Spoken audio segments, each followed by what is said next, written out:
kanya.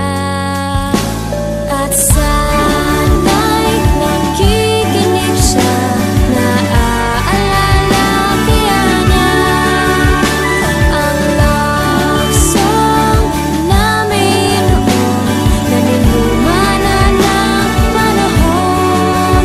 Mr. DJ, salamat sa'yo, sumasabay din ako sa love song namin noon, naniluma na ng panahon. Mr. DJ, can I make a request? Pwede ba yung love song ko? Mr.